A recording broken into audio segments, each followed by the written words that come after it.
SS টক শোর আমাদের এপিসোডে আজকে এসছেন আমাদের সোনালী মজুমদার অ্যাজ অর্গানাইজার। তো আমি সোনালীদির সাথে অনেক দিনের পরিচয়। আমাদের টক শো বেশ কিছুদিনের জন্য আমি এফবিতে পোস্ট করতে পারি না বা আপলোড করতে পারি না, বাট এবছর 2026 থেকে আমাদের টক শো আরও রেগুলার বেসিসে আমরা আনতে চলেছি। তো বছরের প্রথম দিন তোমাকে দিয়ে স্টার্ট করছি। তো বছরের শুরুতে আমরা দেখছি বিভিন্ন জায়গায় এই যে as a organiser, as a model, এত যে কিছু শুটস আমরা দেখতে পারি। ঠিক আছে, যেহেতু তুমি এখন একজন পুরনো অর্গানাইজার মডেল হিসেবে কাজ করো, আজকের আমাদের বিভিন্ন প্রোগ্রাম, বিভিন্ন যে জিনিস হচ্ছে, যত অনুষ্ঠান হচ্ছে, সবাই আমরা এখন মিলেমিশে কাজ করি। এটা খুবই একটা ভালো জিনিস, যেটা সবাই করতে পারে না। তোমার কি মনে হয়, মানে যে জিনিসগুলো এখন যারা জেনুইন অর্গানাইজাররা ফেস করছে, তা নিয়ে কিছু একটা বলো। প্রথম কথা আমি বলবো যে সুদীপ তো আমাকে ডেকেছে, ফার্স্টে বলবো যে তুমি আমাকে ডেকেছো এখানে, তার জন্য অসংখ্য ধন্যবাদ। আমি অনেক দিন ধরেই বলেছিলাম, ভেবেছিলাম যে এখানে একবার আসবো, তুমি ডেকেছো, সেটা খুবই আমার ভালো লাগছে। হ্যাঁ, আর বাকি হলো অর্গানাইজারদের আমি বলবো একটা চাপ তো থাকে। প্রথম কথা প্রচণ্ডই চাপ থাকে। ফার্স্ট অফ অল যে পরিমাণে শ্যুট এবং শো বাড়ছে, নতুন নতুন অর্গানাইজার আসছেন, তারা করছেন, অনেকে খুব ভালো কাজও করছেন। ডেফিনেটলি এবং হ্যাঁ, এখন অনেক জায়গায় কি হচ্ছে, যারা নতুন অর্গানাইজাররা, মানে আমাদের বেলায় কি হতো, আমরা ভয় পেতাম কোনো কাজ করতে গেলে প্রথম। এখন অনেকে খুব ভালোভাবে সুন্দরভাবে এই জিনিসগুলো আনছে, প্লাস অনেকে কাজ দিচ্ছে মডেলদের, যাতে মডেলরা অনেকটা বেটার ইমপ্রুভ করতে পারছে নিজেদের। সো এই হচ্ছে বিষয়। তুমি একজন অর্গানাইজার, আমি একজন অর্গানাইজার। তো ভালো লাগলো তুমি আজকে আমাদের সাথে আসলে এই পডকাস্টে। সো কেমন আছো প্রথমে এটাই বলবো। বছরের শুরু, আমাদের প্রথম পডকাস্ট, আমি চলছে কোনো রকম দিদি, তোমাদের আশীর্বাদে আমাদের একটা শুটও চলছে, এখন দেখতে পাচ্ছ সবাই সাজছে, মেকআপ করছে। সো আমি তোমার আপকামিং কিছু প্রজেক্ট, যেটা আমাকে বলছিলে যে তোমাদের কিছু প্রোগ্রাম হবে, তো আমি চাই তোমাদের পডকাস্টের দ্বারা তোমরা সেগুলো শেয়ার করো। কিছু মডেলরাও এক্সপিরিয়েন্স যারা আছে, তারা যদি কাজ করতে চায় তোমাদের সাথে, তো সেক্ষেত্রে সুবিধা হবে। আমার এই মুহূর্তে খুব বড় একটি প্রজেক্ট আসতে চলেছে, যেটা এপ্রিল মাসে হবে, 5ই এপ্রিল। সেটা হলো আমরা সকলেই, শুধু তো তুমিও করেছো, নববর্ষের ক্যালেন্ডার করছো এটা, তো আমিও ক্যালেন্ডার করছি। কিন্তু আমার যে ক্যালেন্ডারটা ভেবেছিলাম, আমি বলবো না, থিমটা সিক্রেট রাখলেই ভালো হতো, বাট এটা একটা, আমরা রবীন্দ্রনাথের উপন্যাস পড়ি, ছোট গল্প পড়েছি, কবিতা পড়েছি, তার উপর বেস করে আমরা এই একটা থিম শ্যুটের উপর নববর্ষ রাখছি, রাবেন্দ্রিক নববর্ষ বলে। এবং যেরকম আমরা দেখি ঘরে বাইরে, চতুরঙ্গ, নৌকাডুবি, বিভিন্ন নাটক আছে, বিভিন্ন উপন্যাস আছে, তার উপর বেস করে আমরা সেই সমস্ত উপন্যাসে বা কবিতাতে বা ছোট গল্পতে যে সমস্ত চরিত্রগুলি ছিল, যেমন মহেন্দ্র, বিনোদিনী, চোখের বালিতে, তো এই ধরনের ক্যারেক্টারকে আমরা সেইটাকে নিয়ে, সেই ক্যারেক্টারটাকে নিয়ে আমরা ক্যালেন্ডার শ্যুট করছি নববর্ষে। এই কনসেপ্টগুলো খুব রেয়ার হয় এখন, ভীষণই রেয়ার।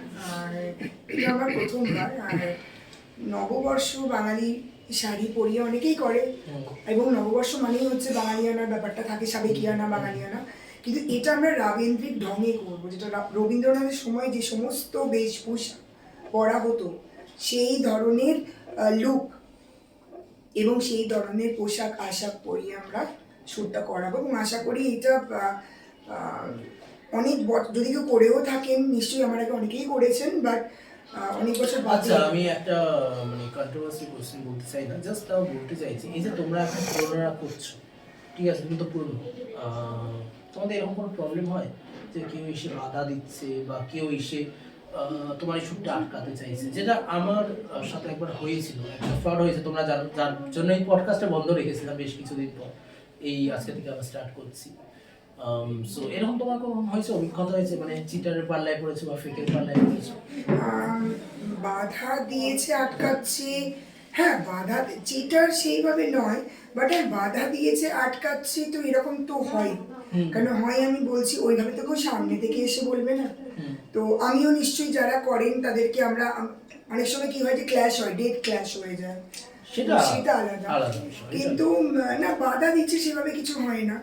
এখন এরকম অনেকেই আছেন, তারা হয়তো বলেন রটান যে না ওখানে যাবি না, বা জিনিসটা ভালো না, বা করবি না, এরকম যদি বলেও থাকেন, সেটা আমার কানে সেইভাবে পৌঁছয়নি এখনো। মানে তোমার ক্ষেত্রে এরকম কোনো প্রবলেম আপাতত এখনো হয়নি? সেই রকম ভাবে পৌঁছয়নি, হতে পারে, কিন্তু আমার কানে এখনো সেভাবে পৌঁছয়নি। তো সেটা একটা ব্যাপার। আর বাকি তো এখন প্রচুর অর্গানাইজার হয়ে গেছে। আচ্ছা, কত বছর ধরে অর্গানাইজ করছো? আমার তো এই 1 বছর হবে। 1 বছর। এই 1 বছরের অভিজ্ঞতা একটু শেয়ার করো সবার সাথে, যারা তোমাকে আপাতত দেখছে। 1 বছরের অভিজ্ঞতা, প্রথম যখন আমি শুরু করেছিলাম বেঙ্গলি ক্যালেন্ডার দিয়ে শুরু করেছিলাম, বেঙ্গলি ক্যালেন্ডার শুট। তো তখন ওই সময় 16টা মডেল নিয়ে আমি কাজ করেছিলাম প্রথম বাহ, শুটে। that's good. তো তখন আমি তার আগে আমি 33টা মডেল নিয়ে আমি বসন্ত উৎসবে কাজ করেছিলাম। একজন অর্গানাইজার আছেন, তার আমি নামটা করছি না, একজন বড় একজন অর্গানাইজার, উনি ময়দানে করতেন বসন্ত উৎসব, তো এখনো করেন। ওখানে আমি 33টা মডেল নিয়ে কাজ করেছিলাম, আউটডোর র্যাম্প ছিল। তো ওটা হয়ে যাওয়ার পর অনেক প্রবলেম হয়েছিল ওই র্যাম্পে, কারণ আমার কো পার্টনার সেরকম ভালো ছিলেন না, কোঅপারেটিভ ছিলেন না। অনেক বন্ধ হতে হতে আটকে, মানে বন্ধ হয়নি র্যাম্পটা, হয়েছিল। তারপরে বেঙ্গলি ক্যালেন্ডার খুবই ভালো হয়েছিল, যেহেতু আমি এসকে ক্রিয়েশনের সাথে, মানে ফটোগ্রাফার কিঙ্কর হুইয়ের সাথে আমি কোলাবোরেশনে মানে এসকে ক্রিয়েশন খুলি, ওপেন করি। ভালো হয়েছে, অনেক কাজই হয়েছে। তুমি যেটা বললে আমাকে যে এখনকার কিছু মানে কথা শেয়ার করো, তো রিসেন্ট একটা ঘটনা আমি শেয়ার করতে চাইছি। যে আমার এক্সপেকটেশন বন্ধ হয়ে গেছিল আমাদের, তো তুমি জানো, তোমরা সকলেই জানো। তো কিছুদিন বাদে ওটা আবার শুরু হবার, যখন বন্ধ ছিল, আমি একটা এনএস ক্রিয়েশন বলে একটি আমি অর্গানাইজেশন খুলি। তো এনএস ক্রিয়েশনের আমার যিনি ছিলেন একজন বর্ষিয়ান ফটোগ্রাফার ছিলেন, তো উনি ছিলেন নান্টু দাস। ওনার নামটা আমি করছি কারণ উনি যথেষ্ট ভালো ব্যক্তি, একজন প্রচণ্ড বর্ষিয়ান একজন ফটোগ্রাফার, অসাধারণ ওনার কাজ। উনি নর্মালি পেড শুটই করান, মডেলদেরকে টাকা দিয়ে কাজ করান, কনসেপচুয়াল ফটোগ্রাফার উনি বেসিক্যালি। তো ওনার কাজ খুবই ভালো। তো আমি ওনার সাথে করেছিলাম। তো যাই হোক, ওখানে আমার খুব একটি মানে তেতো অভিজ্ঞতা হয়েছে, তিক্ত অভিজ্ঞতা। কেমনটা? ওখানে নান্টুদার সাথে খুবই ভালো আমার আন্ডারস্ট্যান্ডিং, সবই ঠিকঠাক ছিল। ওখানে যিনি অ্যাকচুয়ালি ওনার স্ক্যানারটা উনি ব্যবহার করেননি, ঠিক আছে। আমি একজন অ্যাডমিনকে রাখা হয়েছিল আর কি, একজন অ্যাডমিন ছিলেন, অ্যাডমিন না, ইন হাউস মডেল ছিলেন। তো ওনার স্ক্যানারের টাকাটা তোলা হয়েছিল। তো ওখানে কিছু টাকা স্ক্যাম করেন, সেটা ওই ছেলেটি করে, ইন হাউস মডেলকে, ঠিক আছে। উনি একজন মিডিয়া পার্টনার, নাম আমি বলছি না, একদমই নাম বলছি না, মিডিয়া পার্টনার, একটি মিডিয়া হাউস চালান। মিডিয়া পার্টনার স্ক্যাম করেছে? মিডিয়া পার্টনার ওনার মিডিয়া আছে, মানে উনি মিডিয়া হাউস চালান, কিন্তু বেসিক্যালি উনি একজন, আমার ওখানে উনি ইন হাউস মডেল হিসেবে এসেছিলেন এনএস ক্রিয়েশন। তো উনি স্ক্যাম করেছিলেন অনেকটাই টাকা, এবং নান্টুদার বক্তব্য অনুযায়ী 10,000-এর মতো টাকা স্ক্যাম করেন, এবং সেটা উনি হিসেবটা প্রেজেন্ট করেন। স্ক্যাম মানে আমরা এটাই বুঝি যে হিসেবটা প্রপারলি উনি প্রেজেন্ট করেননি, এবং সেইটা নিয়ে অনেক রকম অনেক কিছু হয়। তো সবাই জানে, প্রত্যেকটি মডেল যারা কাজ করেছিল ম্যাগাজিনে, ওটা ম্যাগাজিন শুট ছিল, প্রত্যেকটি মডেল যখন কাজ করেছিল তখন সবাই জানে যে ওই ম্যাগাজিন শুটেতে কাজটা খুবই প্রপারলি হয়েছিল, খুবই সুন্দরভাবে হয়েছিল, সুষ্ঠুভাবে হয়েছিল কাজটা। তো কিন্তু ওইখানে ওই সময় কোনো রকম প্রবলেম হয়নি। প্রবলেমটা হয়েছিল যখন হিসেবটা সাম আপ হয়ে যায়, এবং পরে উনি প্রথমে বলেন যে আমাকে বলেন তুমি হিসেব দিচ্ছ না, তো মেবি হয়তো তুমি আর ওই ভদ্রলোক দুজনে মিলে স্ক্যানটা করেছো, যদিও সবাই জানতো যে স্ক্যানার আমার নয়, স্ক্যানার ছিল ওই ভদ্রলোক। একটাই কথা বলতে পারি, যদি নিজেদের মধ্যে কোনো মিসআন্ডারস্ট্যান্ডিং হয়ে থাকে সেটা প্রপারলি ঠিকঠাক করে, আমি ওনাকে ওই জন্যই আজকে আমি এই কথাগুলো বললাম, যাতে করে অনেকেই বলছেন, মানে উনি অনেক রকম মন্তব্য করেছেন ওই ছেলেটির পোস্টের নিচে, এবং নর্মালি পেড মডেলদেরকে, রেজিস্টার্ড মডেলদেরকে উনি ফটোগুলো না দিয়ে ওনাকে আগে দিয়ে দিয়েছেন, যেটা আমার প্রত্যেকটা মডেল অভিযোগ করেছিল। যা হয় আমাদের অর্গানাইজেশনে, ছোটোখাটো অনেক জিনিস হয় যেগুলো আমরা চাই না যে হোক। এবার ব্যাপারটা হচ্ছে তৃতীয় ব্যক্তি ফোনটি অফ করে, মানে তৃতীয় ব্যক্তি আর কি কোনো রেসপন্সই করছে না, উনি শুনে যাচ্ছেন যে ওনাকে চোর বলা হচ্ছে, বলছেন। এবং উনি কিছুদিন আগে এটাও বলেছেন যে সোনালী মজুমদার সমস্ত মডেলকে বলছে আমি চুরি করেছি। এটা আমি আজকে বলছি সবার সামনে যে উনি এত ভালো ব্যক্তি, নান্টু দাস এত ভালো একজন ব্যক্তি, আমি একদম মন থেকে বলছি সুদীপ্ত, যে কোনোদিন ভাবতেও পারি না যে এই ধরনের অ্যালিগেশন আমি ওনাকে দেব। কোনোদিন ভাবতে পারি না, কোনোদিন ভাবতে পারি না, স্বপ্নে ভাবতে পারি না। এটা সবাই জানে, যখন স্ক্যানার তৃতীয় ব্যক্তি, উনি বা চুরি করবেন কি করে, আমি বা চুরি করবো কি করে? অ্যাকাউন্ট তো ওনার নয়, অ্যাকাউন্ট ওই ভদ্রলোকের। তো নান্টু দার মানে যথেষ্ট শ্রদ্ধা রেখেই আমি বলছি যে ব্যাপারটা তুমি সামনে এসো, তিনজনকে বসাও, তুমি, আমি আর একজন যে তৃতীয় ব্যক্তি আছেন, ব্যাপারটা মিটিয়ে নিলেই ভালো আমার মতে। আমার মনে হয় যদি কোনো মিসআন্ডারস্ট্যান্ডিং হয়ে থাকে তাহলে তোমাদের উচিত মিটিয়ে নাও, যেহেতু তোমরা অনেক আগে থেকে যোগাযোগ, তো এইটুকুই বলবো। আর বাই দ্য ওয়ে, তোমাদের আপকামিং যেটা নিয়ে তুমি বললেন ক্যালেন্ডারের দিকেই ফিরে যাচ্ছে, যেটা তুমি করবে, তো কতজন পার্টিসিপেট নিয়ে করতে চলেছে? এখন তো ধরো আমাদের দেরি আছে, 5ই এপ্রিল আছে, এখন সেরকম খুব মানে এখন জানি না। তবে এবার যে থিমটা রেখেছি এবং যে ডিজাইনারকে আমরা সাথে পেয়েছি, খুবই ক্রিয়েটিভ একজন ডিজাইনার, তো অসম্ভবই ভালো এবং ওনার কালেকশন খুবই ভালো। ওনার নাম হচ্ছে প্রীতি, ঠিক আছে, এবং তোমার শুটও করেন উনি। তো অসম্ভব ভালো ওনার কালেকশন, আর এত সুন্দর আমি যে কল্পনাটা করেছি ওটা আমার মনে হয় ওর থেকে ভালো কেউ নামাতে পারবে না। ওর যে কালেকশন আমি দেখেছি, কারণ এটা ক্রিয়েটিভ জিনিস।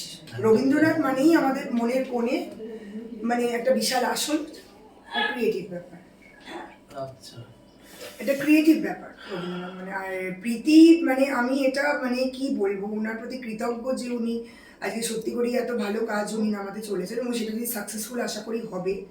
তো হলে তো এই থিমটা আমার মনে হয় আলোড়ন তুলবে। ঈশ্বরের কাছে একটাই কামনা যে তুমি সুস্থ থাকো, তুমি এভাবেই সবার সাথে মেশো, সবার সাথে ভালো করে কাজ করো, আর তোমার নামে যদি কোনো খারাপ বদনাম হয়ে থাকে সেটা যেন না হয়। সবাই আমার মনে হয় মিলেমিশে কাজ করাটা উচিত। আচ্ছা, এই তো শুনলাম তোমার কাজের কথা, আপাতত তোমার সব ঠিক আছে? আন্টিকেল আন্টি সবাই ঠিক আছে কি এখন? মোটামুটি আছে, চলছে, সব ঠিক আছে তো? বিকজ মাঝখানে আমি শুনছিলাম আঙ্কেল একটু অসুস্থ, যেটা আমি বলতে চাই না পডকাস্টে, এটা বলাটা উচিত হবে না, বাট হোপফুলি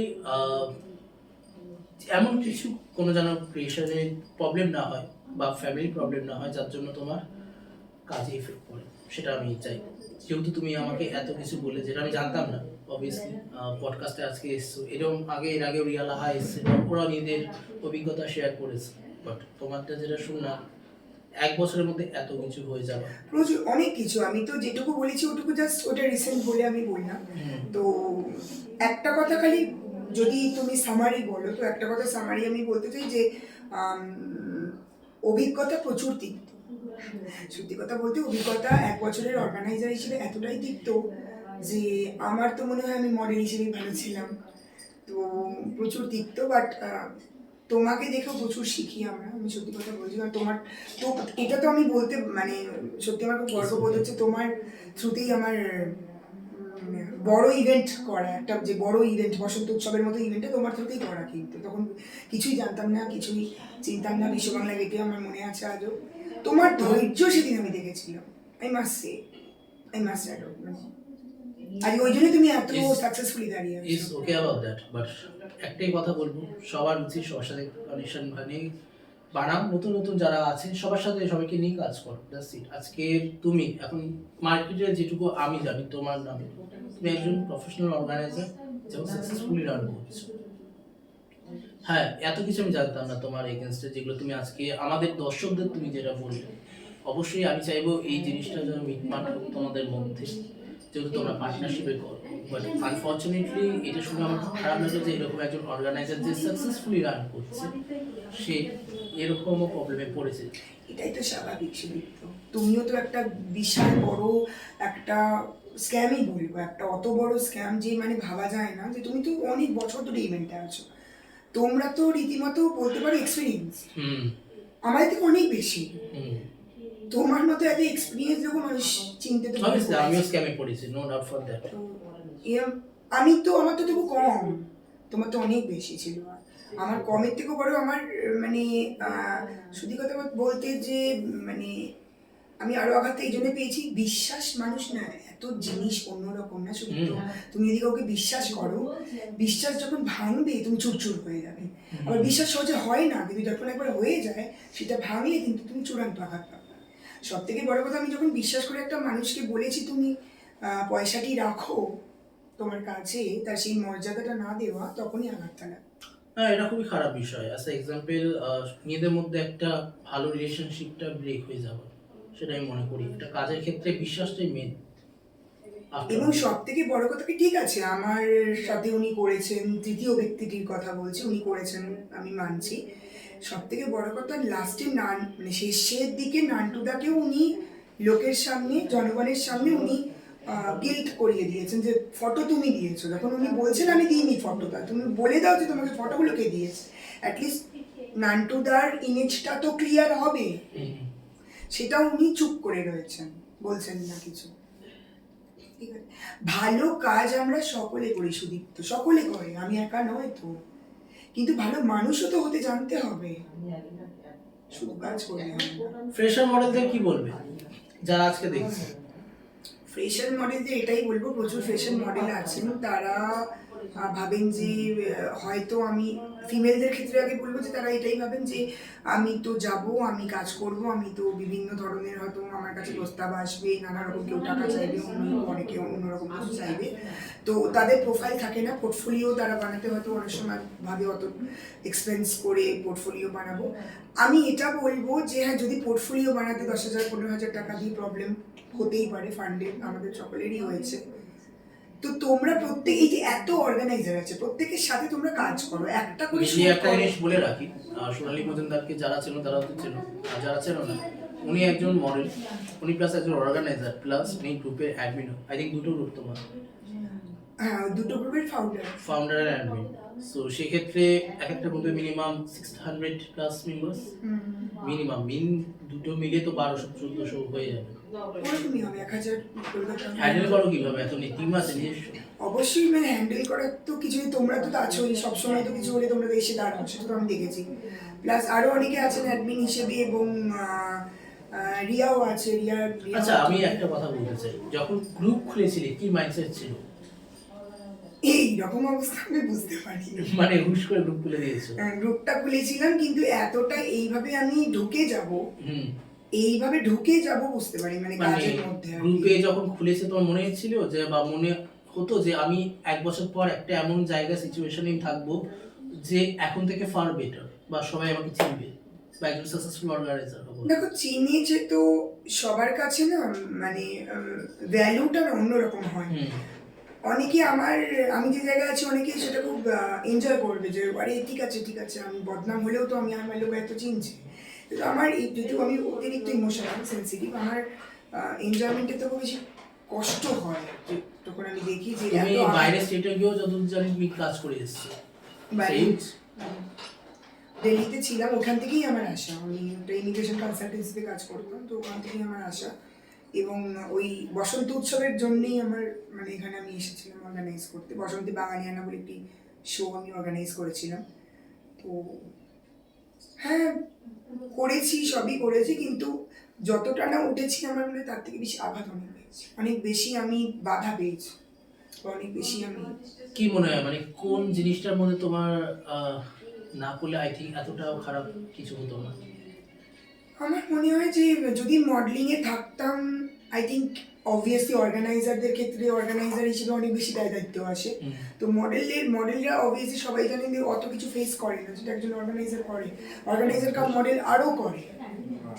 তো ওইটার জন্যই আমার মনে হয় যে আমি মনে করি যে হ্যাঁ, যে এইটা না হলে হয়তো, অর্গানাইজ না করতে শুরু করলে হয়তো জিনিসটা বেটার হতো।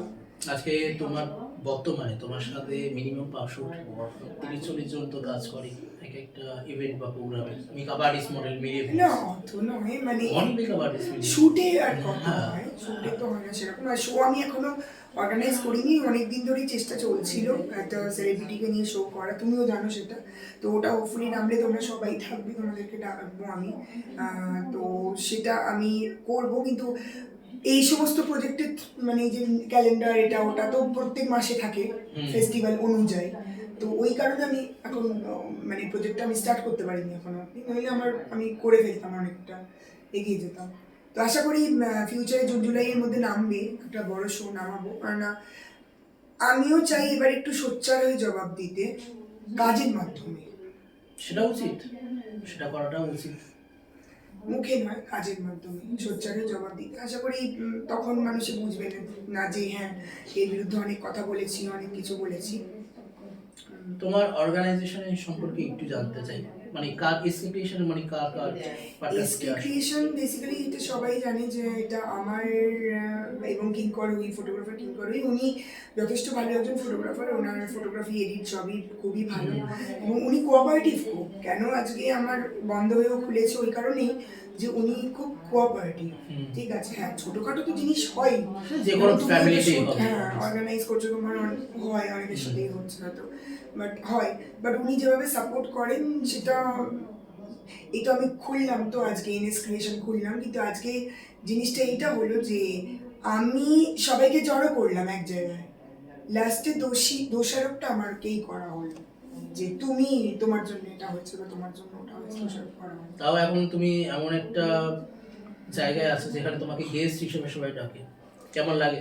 ভালো লাগে, বাট ভালো লাগে, নিশ্চয়ই ভালো লাগে। বাট আমি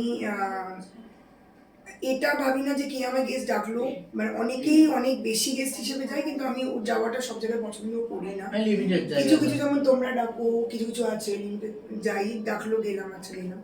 কিন্তু ওই রকম বলি না যে, অনেকেই বলেন, আমি না করছি না কারো, আমি শুনেছি এই তুই আমায় ডাকলি না, তুই আমায় নিবি না, এরকম বলেন অনেক বড় বড় অর্গানাইজার বলেন। আমি ওই জিনিসটা করি না। আর সত্যি কথা বলতে দেখো, আমি একটা কথাই বুঝি, তুমি যেটা বুঝো কাজ, তুমি যদি কাজ ভালো করো তোমাকে লোকে ডাকবে, কাজ যদি তুমি ভালো না করো তোমাকে কেউ বুঝবে না। সেটা তুমি যেভাবেই করো, কাজটা তোমাকে ভালো নামাতে হবে, ভালো করতে হবে কাজটা। ফ্রেশার মেল মডেলদের কি বলবে? এতদিন তো ফিমেল মডেলের ব্যাপারটা এটা আমি মেয়ে মডেলদের, আমি কালকেও একটি অভিযোগ, একজন একটি বাচ্চা ছেলে এসে আমাকে বললো, দিদি আমাদের কি তো কোনো কাজ আমরা পাই না, পেড ওয়ার্ক পাই না। আমি এটাই দেখেছি, যখন পেড ওয়ার্কের গ্রুপে আমি যাই, দেখেছি যে মানে 12টা মানে 14টাও হয়তো ছেলেদের কাজ নেই, সারা 2 দিনে 3 দিনে হয়তো 5টা কাজ। আমি এটাই বলবো যে কাজ আছে নেই এরকম নয়, খুঁজে বার করতে হবে ওটা। হ্যাঁ পেমেন্ট হয়তো কম, কারণ আমরা সকলেই জানি মডেলিং ইন্ডাস্ট্রিতে ফিমেল মডেলদের একটু এটা ক্যারেক্টার বলো বা ক্যারেক্টার লিস্টিং বলো, এগুলো অনেক বেশি। তো আমি চেষ্টা করি, কিছু আমার চেনা জানা ভদ্রলোক আছেন, কোঅর্ডিনেটর বলো বা তারা কাজ করেন, তো তাদের থ্রুতে কিছু কাজ দেবার। তবে এটা যদি বাড়ানো হতো প্রোডাকশনের সাথে টাই আপ করে, কোনো মানে ভালো কোনো প্রোডাকশন, সেটাই আমি এবার চেষ্টা করব, সেটা অনেক বেটার হবে। যে কোনো প্রোডাকশন যেমন ব্লুজ আছে, ক্রেজি মিডিয়া আছে, এদের সাথে যদি টাই আপ করে, যে তোমাদের যা টকি নন টকি বা ক্যারেক্টার যাই হবে, তোমরা মেলের জন্য ওরা কিছু ছেলেরা কিছু পাবে, এইটা আমাকে ডাইরেক্টলি সেই প্রোডাকশনে গিয়ে আমাকে কথা বলে বার করতে হবে। সেটা আমার মনে হয় না কোনো কোঅর্ডিনেটর করতে পারবে। আর তাছাড়াও পুজো, দুর্গা পুজো বলো বা কালী পুজো বলো, তোমাদের আমি দেখেছিলাম এবছর ব্যানার ফ্যানার বেরিয়েছে, ফার্স্ট টাইম ছিল এবছর, তো অভিজ্ঞতা কেমন গেল? অভিজ্ঞতা তো ব্যানারের ভালো ছিল, বাট ওই সময় বন্ধ হয়েছিল এসকে ক্রিয়েশন। মানে অভিজ্ঞতা, সত্যি কথা বলতে যদি তুমি সত্যি কথা জানতে চাও, তো একদমই ভালো ছিল না। মানে journey was not good, output was good, very good. এই জন্য ছিল না যে আমার একজন ওই যেটাকে বলে যে বিশ্বাসঘাতকতা করেছিল, মানে ওইটা তখনই হয়েছিল ব্যানার শুটের সময়, ওই সময় করেছিল বলেই ব্যানার শুট নিয়ে অনেক কথা আমাকে শুনতে হয়েছে, অনেক কথা, যে আমি টাকা চিটিং করেছি, ব্যানার বেরোবে না, কোনোদিন বেরোবে না, পাবলিশ হবে না, টাকা আমি চিটিং করেছি এবং অনেক বাজেভাবে উড়িয়েছি। ড্রিঙ্ক করে উড়িয়েছি। এরকম এসছে অভিযোগ তোমার নামে? তোমরা তো জানো, তো মার্কেটে বেরিয়েছে, শুনি হাওয়ায় উড়ে আসে। না, আমি ব্যানার দেখেছি, আমি তো এরকম শুনেছিলাম যে তোমার নাকি ব্যানার বেরোবে না।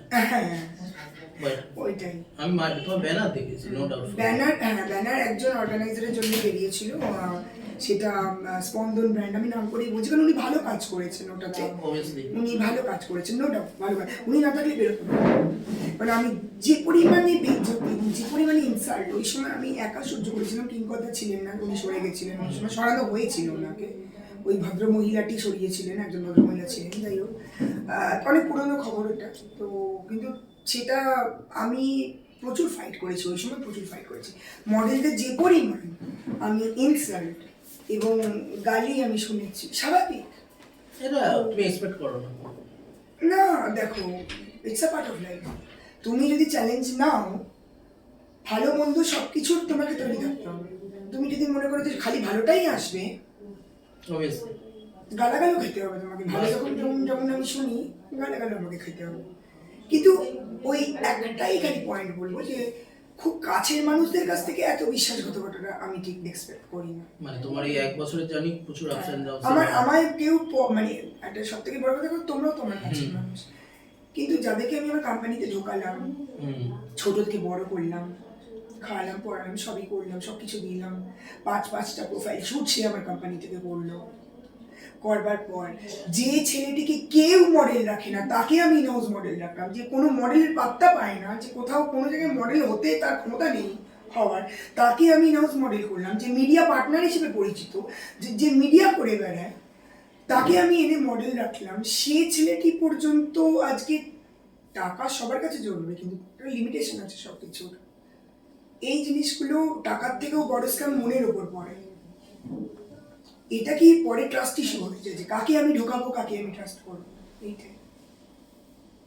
যাই হোক, তোমার সাথে কথা বলে ভালো লাগলো, আজকে সময় দেওয়ার জন্য থ্যাংক ইউ সো মাচ। আজকে আসলে আমাদের পডকাস্টে, আর যেটা বললো সোনালী মজুমদার আজকে আমাদের গেস্ট, এক বছরের হয়তো ওনার আপস অ্যান্ড ডাউনস অনেক হয়েছে, বাট ইভেনচুয়ালি যদি আমাকে বল, আমি ওনার অনেক সাকসেস রেট দেখেছি, অনেক প্রোগ্রাম উনি করে, প্রত্যেক মান্থলি করে উনি, এক্সপেকটেশনের নামও এখন আছে মার্কেটে, নো ডাউট ফর দ্যাট। প্রচুর মডেলও বলে, তাদের আউটপুট খুব বেটার। সো এইভাবে এগিয়ে যাও, এটাই ঈশ্বরের কাছে প্রার্থনা করি। আর আপনাদের সবাইকে বলে রাখি, আমাদের পডকাস্ট এবার আসতে চলেছে, পরপর আসতে চলেছে, প্রত্যেক মান্থে 2-3টে করে পাবেন আপনারা। সো আপনাদের সবাইকে ধন্যবাদ আজকে আমাদের এই পডকাস্ট দেখার জন্য।